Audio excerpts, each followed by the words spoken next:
What is this? It's not what it looks like! Please, let me explain. Explain! In one moment, everything they hid was exposed.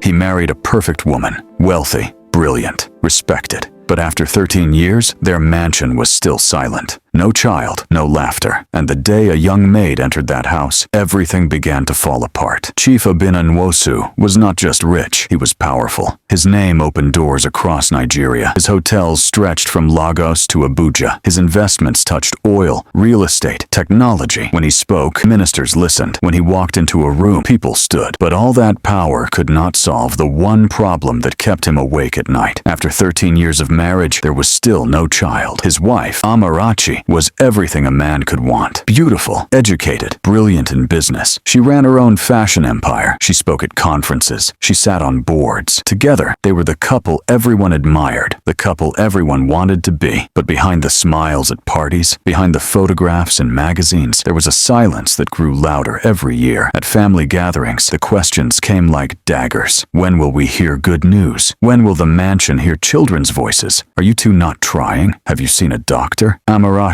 would smile and change the subject. Obinna would make a joke and pour more wine. But when they returned home, the silence returned with them. They had tried everything. Doctors in Lagos, specialists in London, traditional healers in the village, prayers, fasting, sacrifices. Every month, hope. Every month, disappointment. And slowly, quietly, the question began to grow in Obinna's mind. Was it him or was it her? What Amarachi never told him, what she had buried deep in her past, the choices she made in university, the wild nights, the careless love affairs, the 3 abortions she went through before she was 23. She told herself it was in the past. She told herself it didn't matter. Now, lying awake at night staring at the ceiling, she wondered if God was punishing her, if her body remembered what her mind tried to forget. Obinna never knew. He married her believing she was perfect, and she never found the courage to tell him the truth. Hello, family. Welcome back to Wealth and Whispers. Before we begin, subscribe, because these stories are secrets hidden behind billionaire walls. And tell us in the comments, where are you watching from today? Now, let's begin. The mansion they lived in was a palace, 12 bedrooms, a cinema, a gym, a swimming pool that glowed at night. But the most painful room in that house was the one they never opened, the nursery. Amarachi had decorated it years ago, full of hope, soft yellow walls, a white crib, toys waiting on shelves. Now it was locked. Dust covered everything, and neither of them could bear to go inside. Obinna threw himself into work, deals, meetings, travel, anything to avoid the emptiness at home. Amarachi filled her life with business, with friends, with charity events. They were busy, they were successful, but they were lonely. And then help arrived from an unexpected place. Amarachi's friend called her one afternoon. There's a young girl, she said, stranded in Lagos, needs work desperately. Good girl, respectful, hardworking. Can you help her? Amarachi hesitated. They already had staff, but something made her say yes. Maybe it was kindness, maybe it was distraction, maybe it was fate.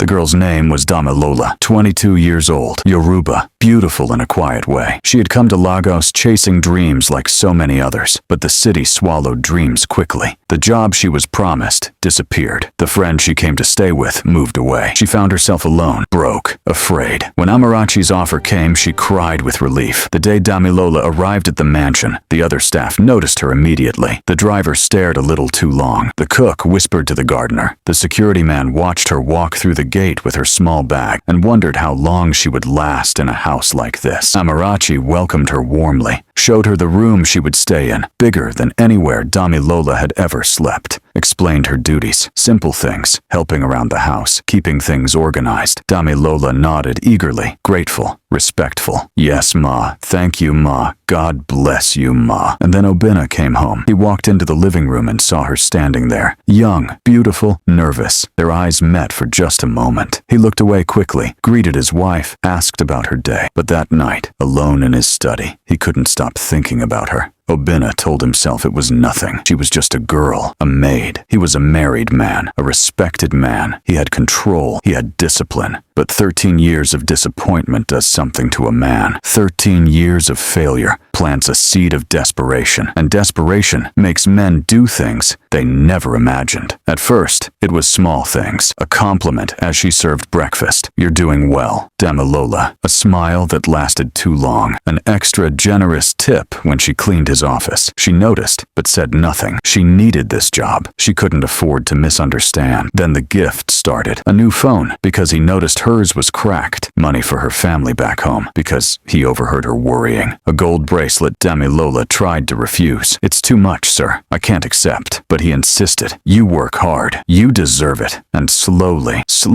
she began to feel something dangerous. Gratitude that felt too much like affection. If you're still here watching this interesting story, type in the comments, "I am still here," and tell us your country, because someone from your country might be watching too. The other staff noticed. They whispered when she passed. They watched how the boss looked at her. The cook warned her one evening, "Be careful, my sister. This kind of attention is not a blessing. It's a trap." But Damilola defended him. "He's just kind. He's helping me. He's a good man." The cook shook her head and said nothing more. Amarachi noticed too, but told herself she was imagining things. Her husband was loyal. He loved her. They had problems, yes, but he would never betray her. Would he? She pushed the thoughts away. She was busy. She was tired. She didn't have energy for suspicion. Then one night, Obina asked Damilola to bring him tea in his study. It was late. The house was quiet. Knocked softly, entered, placed the cup on his desk. "Thank you, sir." She turned to leave, but he called her back. "Sit down, Damilola. Just for a moment." She hesitated. Sitting felt wrong, but he was her boss. She sat on the edge of the chair, hands folded in her lap, eyes down. He asked her about her life, her family, her dreams. She answered carefully, respectfully. And then he asked the question that changed everything. "Are you happy here, Damilola?" She nodded. "Yes, sir. Very happy. You and Madam have been so kind." He was quiet for a long time. Then he spoke, and his voice was different. Heavier, sadder. "Do you know why this house is so quiet, Damilola? Why there are no children running in the halls? Why my wife and I smile for everyone but never for each other?" She didn't know what to say. She shook her head. 13 years, he said. 13 years we've been trying, and nothing. Doctors can't explain it. Prayers don't change it. And I don't know if the problem is me or her. Damilola felt the air change in the room. She should leave. She should stand up and walk out. But something kept her frozen in that chair. "I need to know," he continued. "I need to know if I'm the one who's broken, if I'm the reason this house is empty." He looked at her then, really looked at her, and she saw something in his eyes that terrified her. Not anger, not lust, something worse. Desperation. "I have a proposal for you, Damilola, and before you say no, just listen." She wanted to run, but she listened. "If you help me," he said slowly, "if you let me know the truth about myself, I will give you $500,000. Enough to change your life. Enough to take care of your family for years." She didn't understand. "Help him how?" he explained, calmly, carefully. "One night together. Just one. If pregnancy happens, she would terminate it quietly, safely, everything paid for. But he would finally know, finally have proof that he wasn't the problem, that he could still father a child, that there was still hope."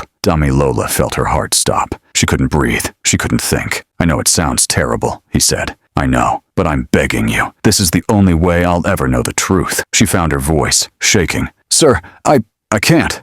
I'm a virgin. I can't." He nodded. "I know. That's why I'm offering so much money. That's why I'm asking, not forcing. You can say no. You can walk out right now, and nothing changes. But if you say yes, your life changes forever." $500,000. She had never seen that much money in her life. Her mother was sick. Her brother couldn't afford school fees. Her family was drowning in debt. $500,000 could save them all. But abortion? She had heard the stories. Girls who bled to death. Girls who could never have children after. Girls who carried guilt until it killed them. "I need time to think," she whispered. "Take all the time you need," he said gently, "but not too long. Every day I wait is another day. I live in this hell." She left his study trembling. She didn't sleep that night. She prayed. She cried. She counted the money in her head over and over. She thought about her mother's hospital bills, her brother's school fees, the roof at home that leaked when it rained. And she thought about Amarachi, kind, generous Amarachi, who had saved her when she was stranded. How could she betray her? How could she do this terrible thing to a woman who had shown her nothing but kindness? But the money. The money kept calling her name. 3 days later, she knocked on Obina's study door. He opened it. He saw her face, and he knew. "Okay," she whispered. "I'll do it." He exhaled like a man who had been holding his breath for years. "Thank you.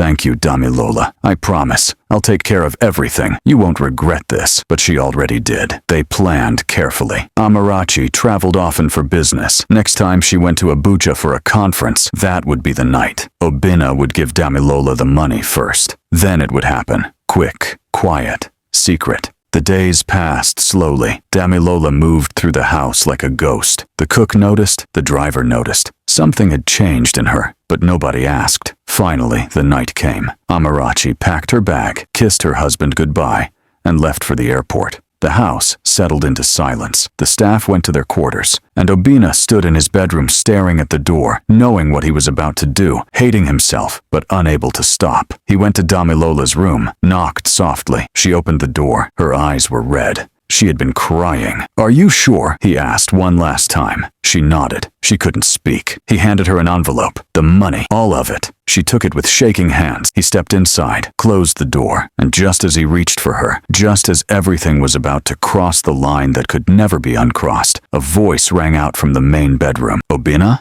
Obinna, where are you?" They froze. Amarachi. She was supposed to be in Abuja. Why was she home? Obinna's heart nearly exploded in his chest. He pulled away from Damilola, straightened his clothes, opened the door carefully, and slipped out. He rushed to the living room, sat down on the couch, grabbed a magazine, tried to look casual. Amarachi appeared at the top of the stairs. "What are you doing down there?" "I've been calling you. I couldn't sleep," he said, forcing his voice to sound normal. "Came down to clear my head. Thinking about some business issues." She stared at him for a long moment. Something felt wrong, but she couldn't say what. "Come back to bed," she said finally. "It's late." He followed her upstairs, legs weak, heart pounding. Inside her room, Damilola collapsed on the floor, clutching the envelope, sobbing silently. That night, Obinna escaped, but the mansion had already noticed the crack, and the next time, someone would not look away. Do you think Obinna and Damilola's plan will work? Do you think Amarachi will find out? Tell us in the comments and subscribe now, because part 2 is coming soon,